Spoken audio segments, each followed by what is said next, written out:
Okay, good morning everyone. Thank you all for joining us today for our third Leaders of Influence webinar series event, Advanced Environmental Monitoring for the 21st Century, presented by the School of Civil Engineering's Dr Alistair Grinham. My name's Kyle Williams and I'm the Deputy Director of Engagement and Philanthropy in the Faculty of Engineering, Architecture and Information Technology.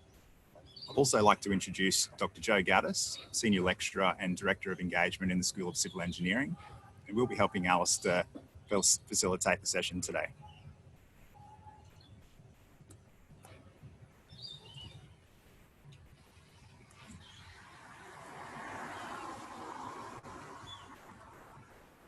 Okay, before we get too far into it, I'd firstly like to acknowledge the traditional owners and their custodianship of the lands on which we meet. We pay our respects to their ancestors and their descendants who continue cultural and spiritual connections to country. We recognise their valuable contributions to Australian and global society. So my name's Alistair, and I just wanted to take you through some of our research into advancing environmental monitoring for the kind of coming challenges for the next century. And this is part of our applied research program here at the School of Civil Engineering. And we do this with a wide range of partners, including local communities, industry, and both state and national governments. Now, what is environmental monitoring and kind of why is it relevant to civil engineering? So if we take a sort of generic definition of civil engineering, it's the design, construction, and the maintenance of both the built and the natural environment. And this is where environmental kind of monitoring comes in monitoring our impacts on the natural environment. And so we do this across a wide range of environmental systems, including sort of mountaintop reservoirs all the way to offshore mining operations. And the real key to understanding these impacts is to gather knowledge about the system in question. And in order to do that, we sort of had two approaches here. One is to develop kind of novel monitoring systems with kind of unique, particularly with the tools that are emerging, we have the sort of unique opportunities coming on, but much more preferably, we sort of, birds, I guess, demonstrated that this is an environmental, we're out in the environment. Yeah, sort of a much better approach, I think, is to enhance the existing monitoring systems. And this is something that I think is a really important, not to let go of all that knowledge that we already have in the system. And so to kind of illustrate all of this, we're going to cover both the novel and our kind of enhanced monitoring systems. But just before we get into that, I wanted to highlight a few kind of recent additions, I guess, to our monitoring toolkits. And certainly one of them is the kind of rise of aerial drones. And unfortunately, the weather hasn't been kind to us at the moment. So yeah, we're not able to demonstrate this. Hopefully later on in the session we'll be able to do that. But I think even 10 years ago, we were sort of beholden to satellite imagery or to very expensive aerial imagery, and now we have these amazing kind of additions to our monitoring toolkit. So with the camera systems that we have now, we are able to generate sub-centimeter georeferenced imagery, and this was really only available, I guess, for military applications or very high-end commercial users. And so with a sort of hobby drone and some basic software processing, we can achieve the same result. And even more now is we have sort of LiDAR sensing systems, we have thermal imaging systems, and we have multispectral systems. So you have essentially the entire suite of remote sensing applications at your fingertips. And this is a supremely exciting moment to be in, I guess, in terms of environmental monitoring. Now, with remote sensing, I guess one of the real key things to do is to always ground truth your measurements with field data. And this is, again, where technology comes over, and we have sort of the emergence of small autonomous boat systems that hopefully at the click of a button can move off and map the water quality in the lake behind us. So just going to give that a go. What could possibly go wrong? And so if we see the boat going off now, so I mean to kind of to go back, if we go back 10 years, we had a situation where we had sort of 30 by 30 meter satellite pixels. And so I guess a traditional monitoring approach then would be to take a single water sample from the side of the lake, put a water quality probe in, and then go and take the samples back to kind of generate, this bird's gone again, to try and generate the, to generate the sort of the calibration data.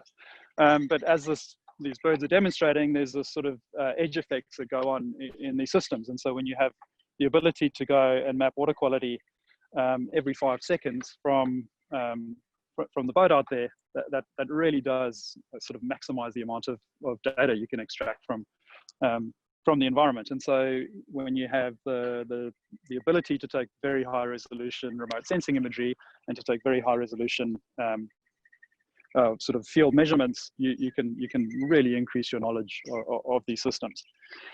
And so with all these tools, I mean, how do we use these, I guess, to meet the challenges of the coming century? I mean, I think there's never been a more important time to sort of monitor environmental impacts, because we have a whole bunch of future stresses: climate change, population growth, and dwindling natural resources. All of these things sort of competing with each other.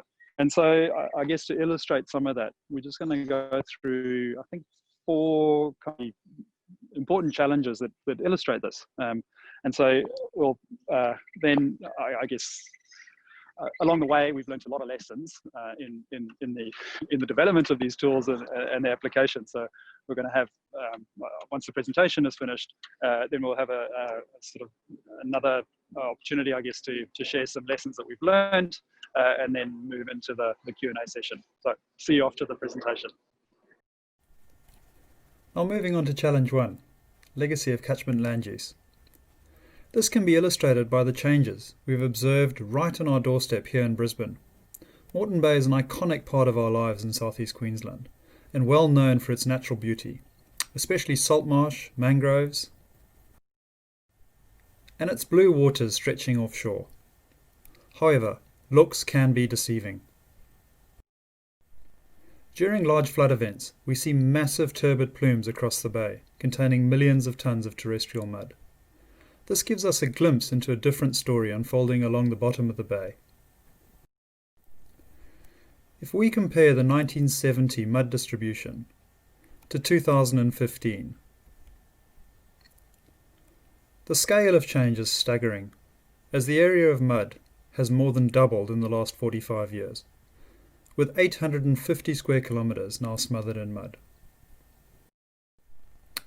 This is primarily due to changes in the catchment stream network post-European settlement, where gently sloping, well-vegetated stream banks have been replaced by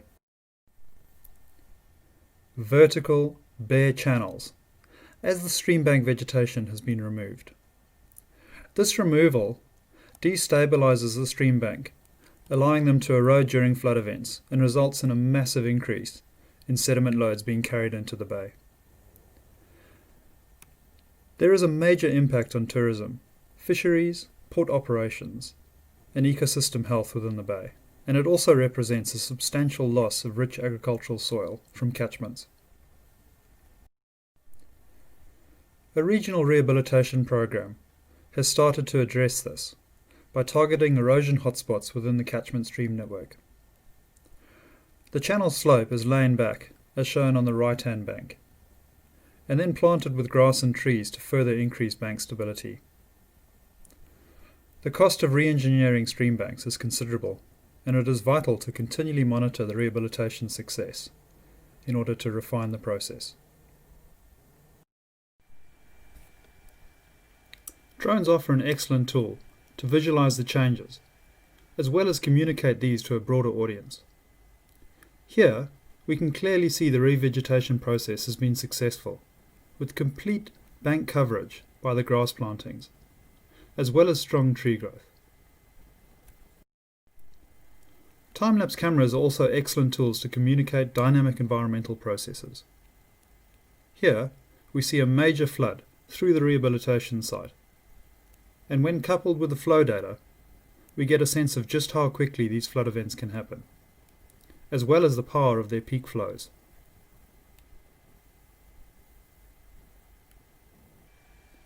Imagery taken after the flood event allows us to evaluate the success of this rehabilitation strategy, and the rehabilitated bank remains relatively unaffected. The grass has been forced down by the floodwaters, but this protects the underlying bank. However, the natural bank has not fared as well, with evidence of major channel erosion, which is especially concerning given the proximity of the road behind. To quantify the changes in sediment dynamics across the region, cost-effective approaches will be key to scaling up our surveillance. Advances do not necessarily need to be more expensive. In fact, to scale up to catchments, you need to greatly reduce the cost of individual sensors in order to ensure adequate coverage. Also, wherever possible, we should exploit existing monitoring systems. There are over 50 Streamflow gauging stations in Moreton Bay's catchment, providing an ideal opportunity to enhance this regional monitoring network. Now, if we use a $5 turbidity sensor from a washing machine and some basic electronics, it is possible to make a cheap turbidity logging system. Then, if combined with a simple, single-stage sampler, you can monitor changes in suspended sediment concentrations, as well as collect physical samples. With this, we have a very cost-effective way of enhancing our Streamflow monitoring network. And this system performed very well during this flood, capturing almost the entire event. From the colour of the floodwaters, as well as the suspended sediment concentrations observed, it is understandable why such major changes in mud distribution have occurred in Moreton Bay. Now moving on to our second challenge, declining natural resources. If we look at Solomon Islands mining tenements, we see a large number of these are located offshore, particularly in the bottom left corner of this map.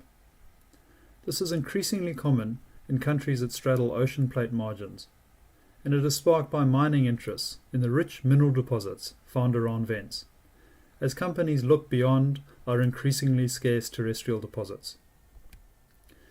If we zoom in to this particular tenement, Greeted by Kavachi, a highly active submarine volcano. This is a major obstacle to any environmental monitoring activities, as these explosions can be over 200 meters in diameter, sending rock and lava hundreds of meters into the air. There is no amount of protection that can allow people to safely access this zone, and traditional ocean monitoring equipment, such as ROVs, are far too expensive to risk being destroyed in these eruptions. Alternative exploration methods must be developed. Our approach was to use simple autonomous boats and equip them with inexpensive sensors. This particular one is made from PVC pipes, and we had a series of big W action cameras mounted to it or towed under it.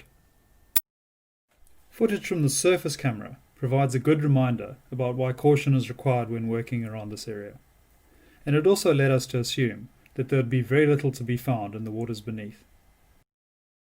However, from a camera towed 30 meters below the surface, we observed a large number of seemingly content sharks, and it led to its alternative name as the Volcano.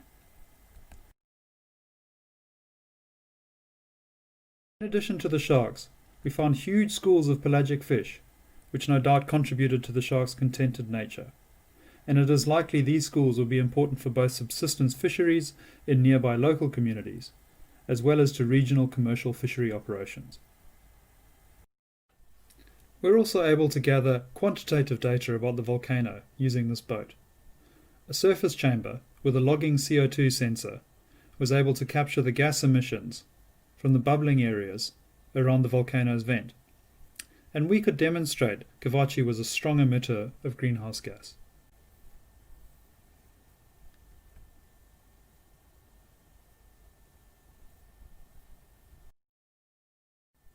Downstream of the vent, the plume contains high concentrations of nutrients and metals, essentially fertilizing the ocean. This stimulates algal production, and blooms of jellyfish frequently occur feeding on these algae. Now, jellyfish are one of the main prey items of the critically endangered leatherback turtle. And we are fortunate enough to work with a nearby local community that has a turtle satellite tracking program. If we follow one individual, Princess Zyra, between egg-laying events, she clearly targets these jellyfish blooms downstream of Kavachi's plume, building her energy reserves for nesting and then for her long-distance migrations. When we take a look at 3 individual turtles' migration tracks, it really highlights the broader importance of these active vents. And these regional impacts need to be considered when assessing offshore mining impacts. I also think this illustrates how you can gain major insights into environmental systems from a holistic approach, where knowledge is shared between seemingly disconnected monitoring programs. Our third challenge: meeting our future energy needs. Dams are major engineering projects, requiring large financial investment, and have a design life in excess of 50 years. If we take a look at Little Nerang Dam here, we see the well-forested slopes behind the wall in the catchment area. These forests produce large amounts of organic matter, such as twigs and leaves, which can then be transported into the lake and settle on the bottom. Microbes inhabiting the bottom sediments are able to convert the organic matter into methane, which is a potent greenhouse gas.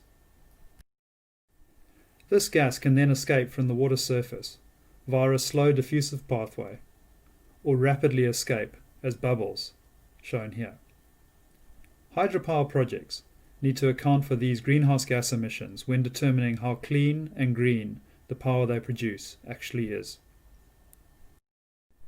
If we compare the carbon footprint of different types of power production systems, we see there is variability in all systems. All fossil fuel-based systems are highly carbon intensive. What may surprise you is the carbon footprint of hydropower. There is a very wide range in its carbon footprint, and much of this has to do with the uncertainty associated with methane bubbling.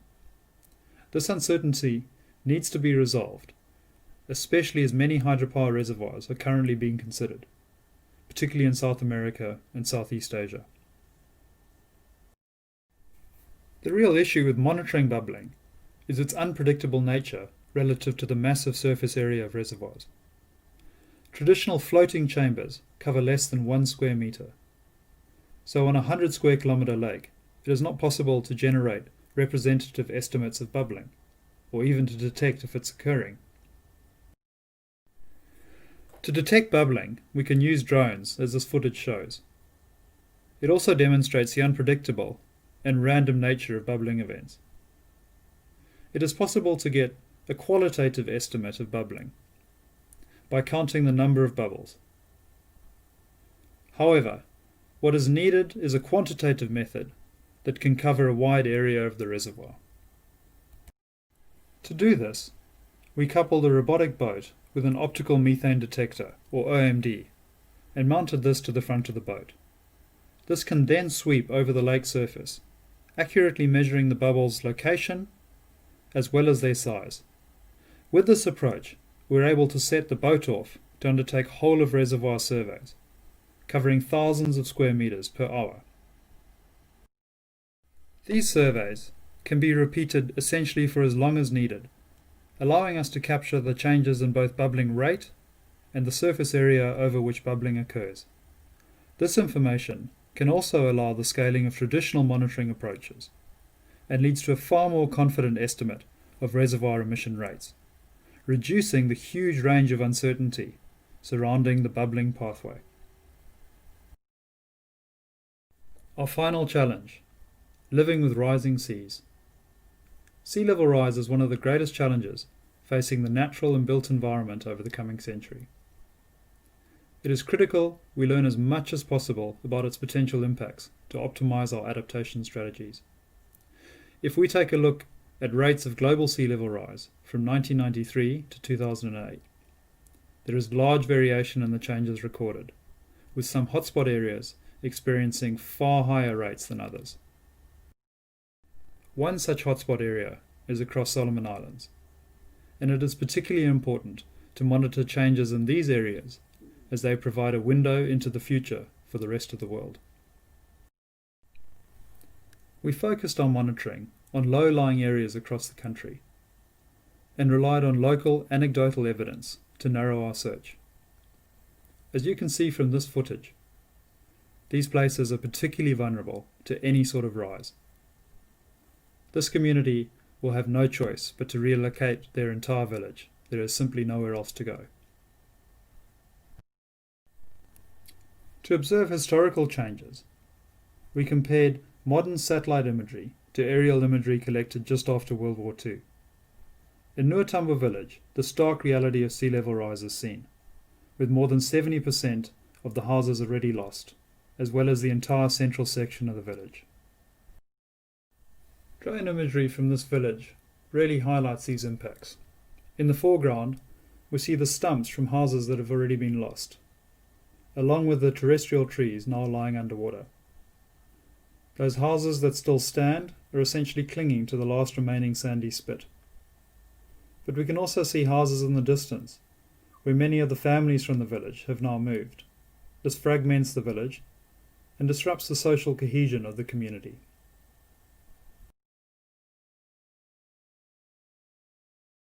These are profound changes to the coastal environment and signal a major shift, as the areas lost have been stable for centuries. The tree lying in the centre of frame was dated to at least 250 years old. We found that whole islands have disappeared, confirming the anecdotal evidence and reminding us to always listen to the locals when undertaking any sort of monitoring program. These findings transform the discussion on climate impacts from a largely hypothetical debate about likely future events to one that can now draw on case study evidence over the profound impacts of sea level rise. This work was highlighted in the opening remarks of COP23 in Bonn to operationalize the Paris Agreement, our global effort to combat climate change. So you should be seeing that poll on your screens now. There's 4 different options there to vote on. And we'll leave it for about 30 seconds for everyone to vote. So, Al, the highest rated option there that everyone voted on was option B, declining natural resources. So 46% of attendees think that is the biggest challenge facing humanity at the moment, and that's closely followed by option C, meeting our future energy needs. Well, I think those are both closely related. I think the interesting thing with this is that depending on where you are, you obviously have very different points of view. So, I mean, dealing with the catchment land use, I think that's at least something we can solve. One of the interesting ones is when we're going to come to the ones that require, I guess, global efforts to overcome. So I think, both are starting to live in a more sustainable society. I think we'll hopefully sort out B and C, and then we can, that should lead into sort of, I guess, mitigating the rate of sea level rise at least. So really interesting poll. Thanks very much.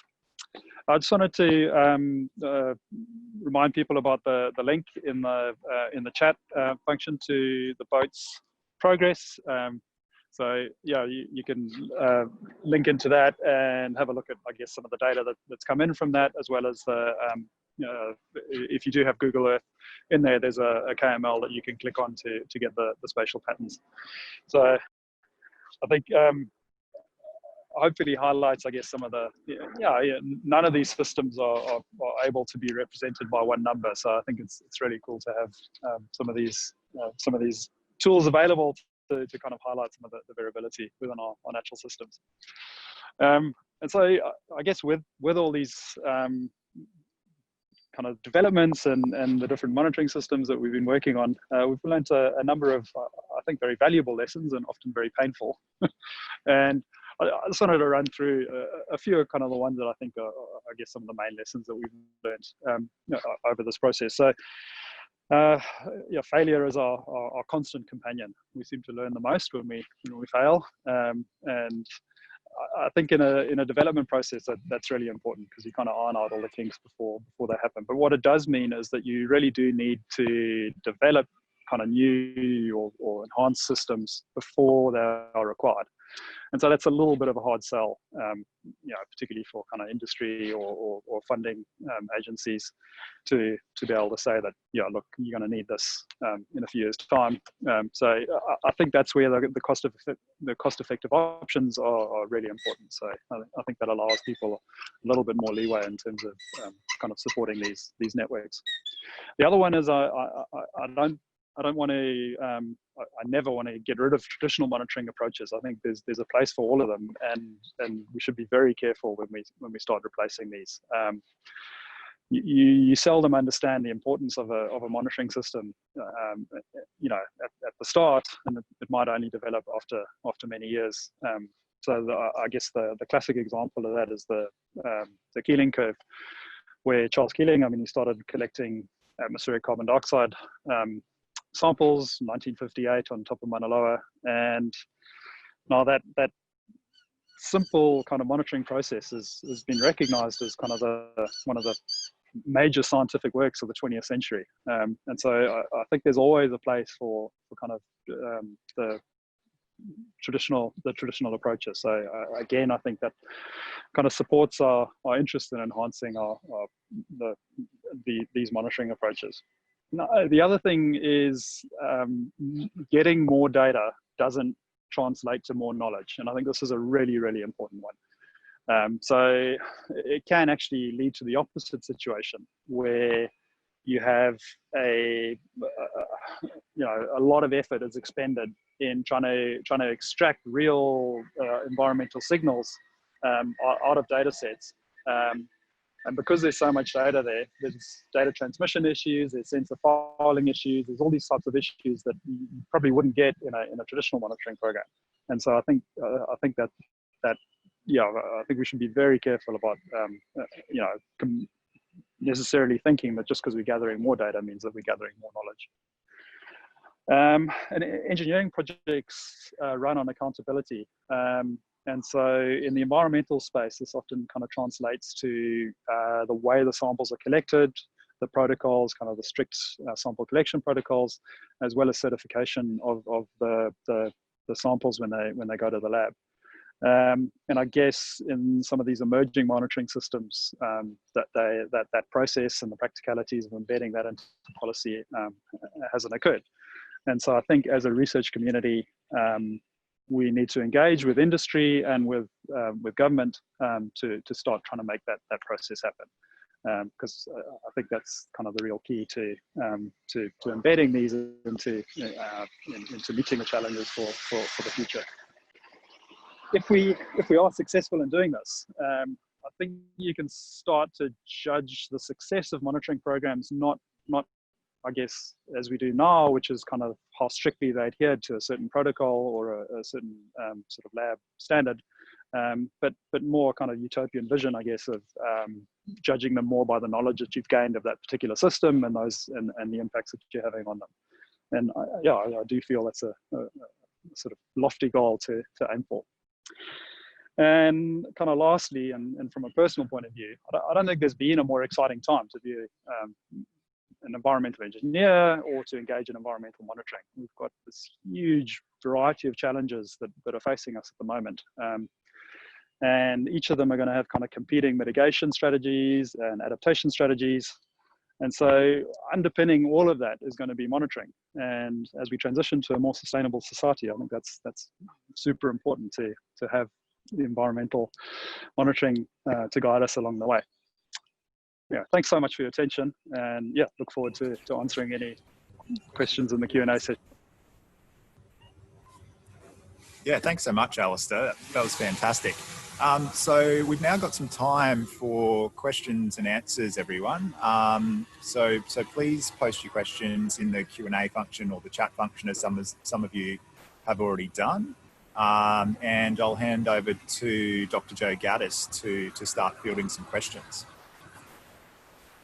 Yeah, look, thank you so much, Al, and the fantastic team that you've got hidden in the background there, helping out with the live demo. I think I can speak on behalf of all attendees saying it was very impressive to watch sitting at a desk on a weekday.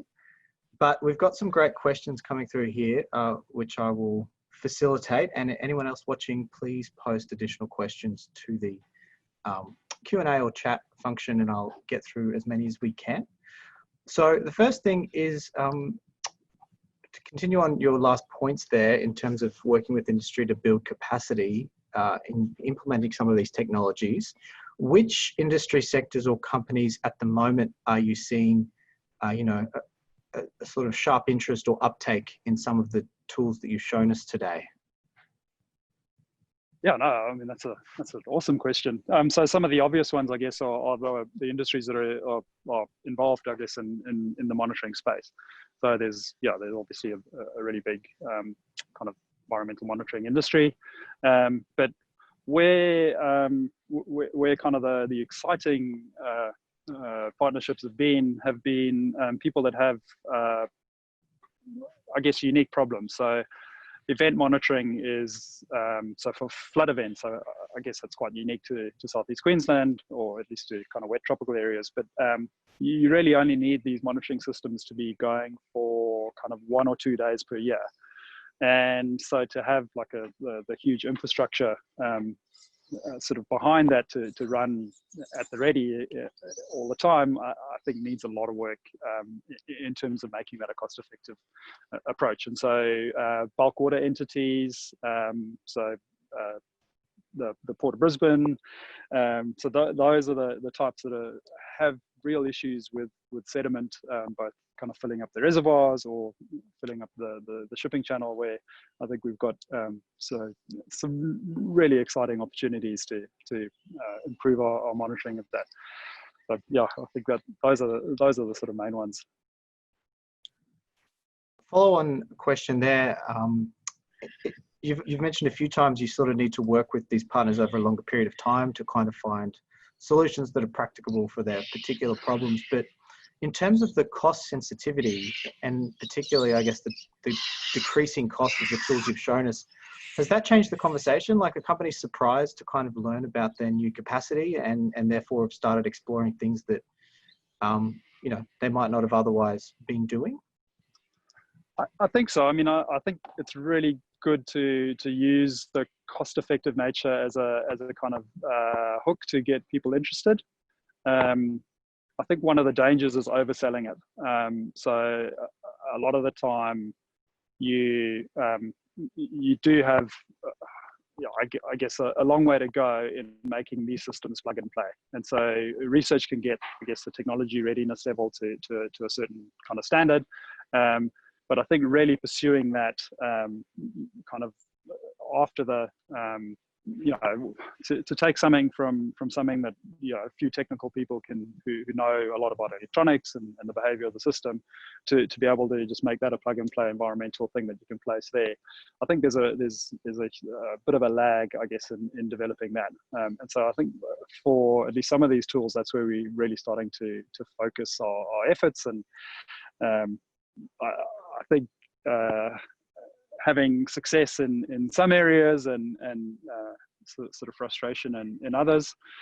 For some things, I think there's the way that you monitor as well. So I guess with flood events, because if you've got 22 square kilometers in Moreton-based catchments, you can't really sort of cover all of them at a time. So another way around that is to be kind of agile and deploy where required. So you sometimes get like a bit of a warning about where a flood's going to be. So I think working on ways of making our systems more deployable, I think is a really important one. So that is a bit of a difference, I guess, to what we have at the moment, where we have these super sort of expensive, high maintenance structures that can survive massive events. Shifting that to something that's not disposable, but at least you can exploit existing structures, so bridges and that kind of thing, and then just kind of add on to those, use the things that seem to survive the best are actually trees. So a lot of our monitoring systems, we are kind of tree deployable now, and so yeah, I think learning about those sorts of things is where we need to work. Fantastic. I'd love to see a tree deployable sensor system. Next presentation. But your comment there in terms of, I guess, the increasing prevalence of these monitoring systems in our environment is led to another good question here, which is, you're obviously collecting data now that's an order of magnitude above what was available previously, at least in terms of size. And so is there parallel work, or what percentage of the work is in algorithms that are actually able to process and interpret that data, or ways of verifying that data against, existing trends or linkages or other sources? Yeah. So, I mean, the whole big data issue, I think people often think,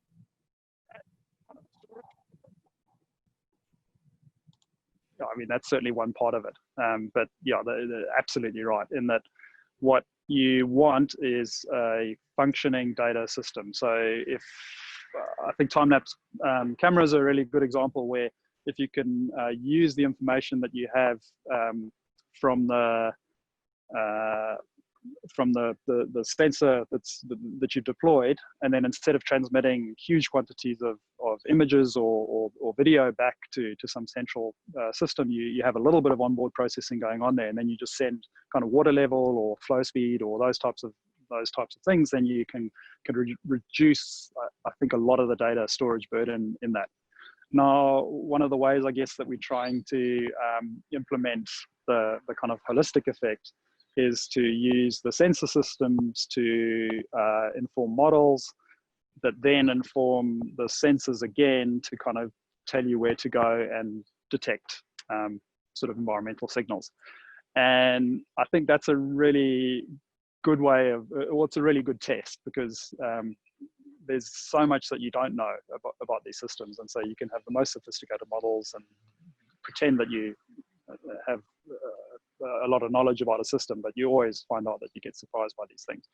So if we can embed a kind of approaches that can tell us when we're wrong, or can prove that what we thought about the system was not as important as what something else is, then I think that can really guide that process as to how you refine your big data streaming type issues.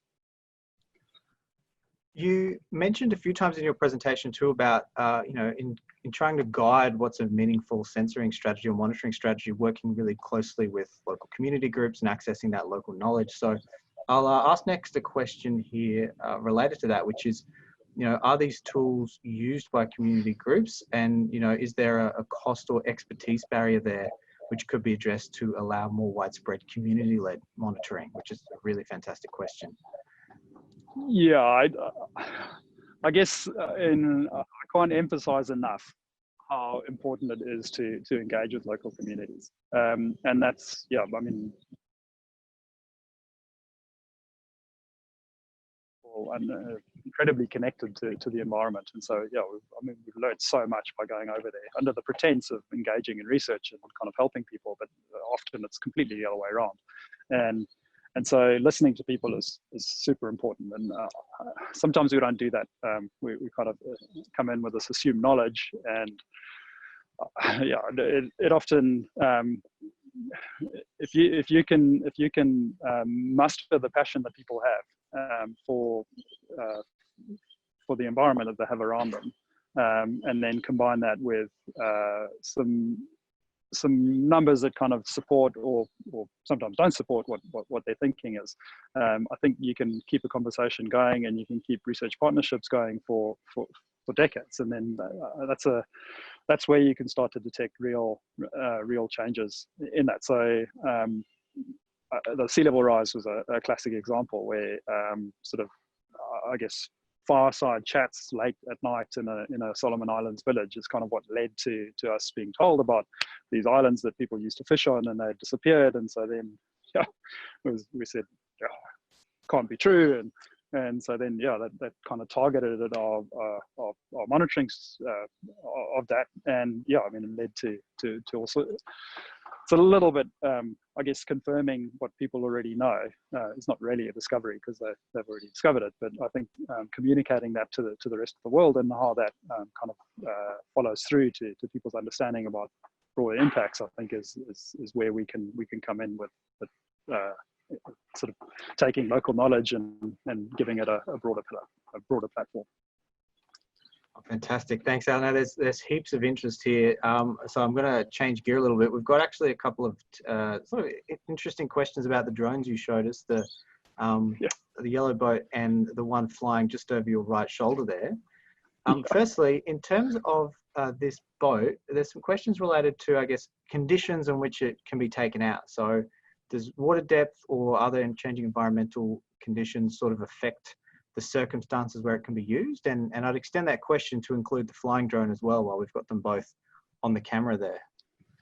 Oh no, that's an awesome question. I think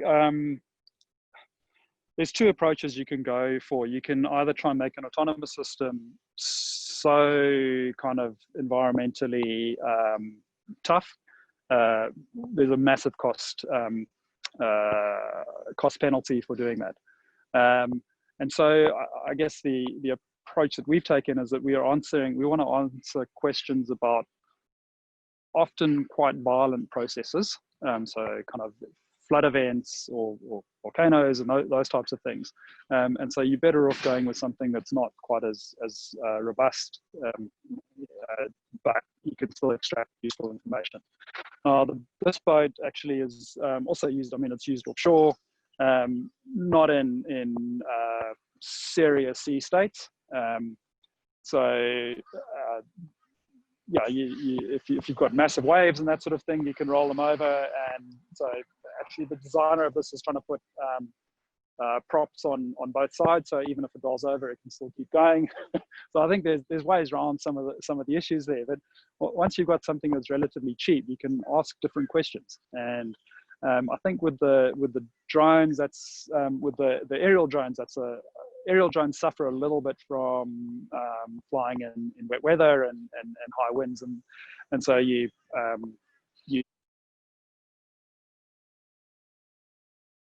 when you apply these, where they are very useful is in flood events. So 2011 Brisbane, you could get to the side of the Brisbane River and collect a sample, but again, there's massive edge issues in flood events. And so what you really need to do is go 200 meters and collect a sample from the middle of the river. And so that's one of the strategies that we're starting to work on, is where you start to be able to take physical or water quality kind of profile samples with these drone systems. And then, yeah, you can then start to look at a whole bunch of different questions over that. So I think they can be used to attain a common goal if you've got something relatively simple like water quality, but you can also use them to answer different questions. So I guess the ultimate is to couple the boat, because with boats you can go for long distances, and you have I guess you can keep your power on board, and they have a kind of better payload carrying capacities. You can have a drone on top of that, which can then go off and do your kind of short, sharp discovery type things, and then you can tether an ROV underneath it and start to explore the under the water. So in terms of coastal applications or offshore applications, I think that's sort of kind of one of the areas which we're sort of aiming towards, a sort of all three in combined approach.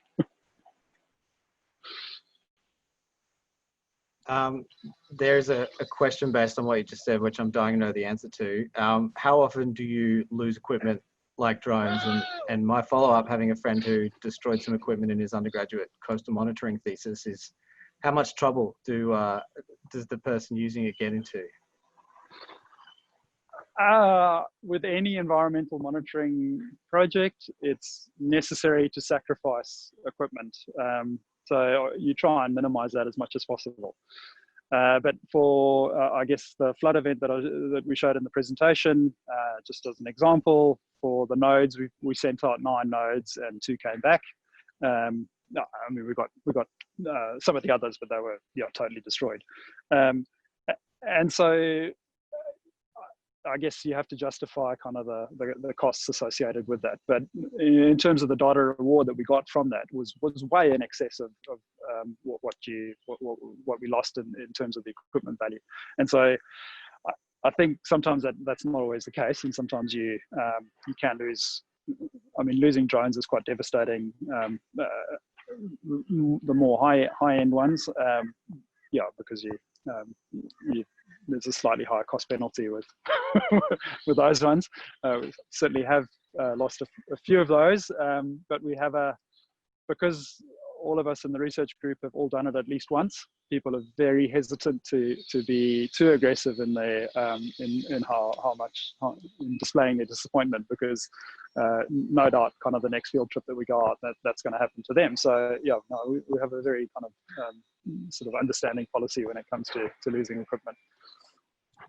Oh, I don't doubt it. Now, there's too many questions for us to get through here, so I'm going to ask you a final one and then pass back to Kyle to sign off.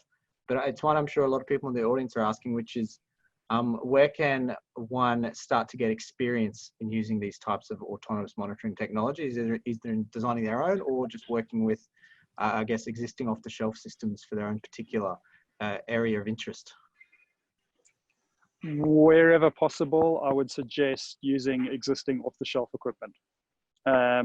There's a lot of people. It kind of seems cheaper at the start to go for your own development kits type approach, but there's a lot of I guess autonomy embedded, particularly in the in kind of. I mean, essentially, these are platforms in order to do monitoring from. And so what you want is a rock solid kind of guidance system to be able to add on your own boutique kind of sensor systems onto that. So what we tend to do, and that's the thing that's worked best for us. I mean, we've tried a lot of different approaches, but certainly the one that's worked the best for us is to use kind of the existing commercial systems wherever possible to have to be like your monitoring base. And then just add your sensor payloads onto that. Some systems are more forgiving in terms of adding sensors on there. So you can directly utilize the existing commercial platforms. But otherwise, we just couple the whole data transmission and collection system to our own little, there's kind of tons of mobile phone or satellite systems that can send data back for you. And so you just literally use the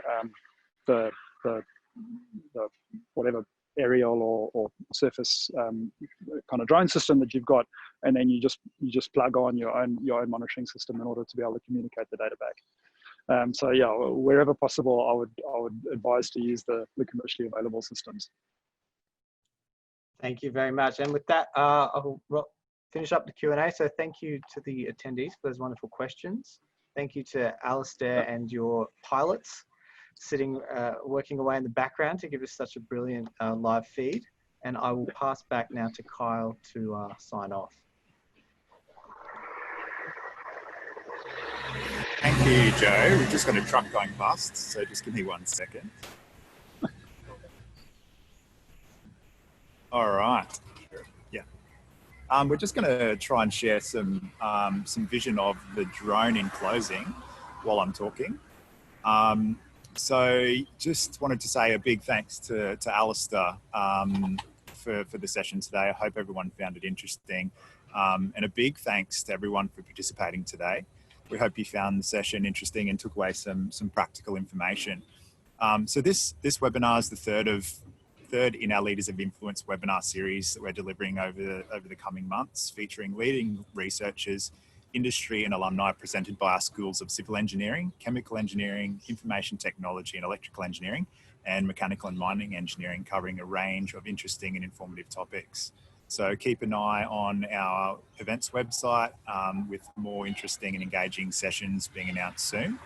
And also, of course, keep up to date with the latest news and opportunities to connect via our social media pages. If you do have any further questions about Alistair's work, would like to discuss any other opportunities to work with us, we'll be sending out a follow-up email in the coming days, which will include our contact details, so feel free to get in touch. So yeah, and a big thank you again for participating. Stay safe, and we look forward to hosting you at an alumni and industry event again soon. Thanks very much.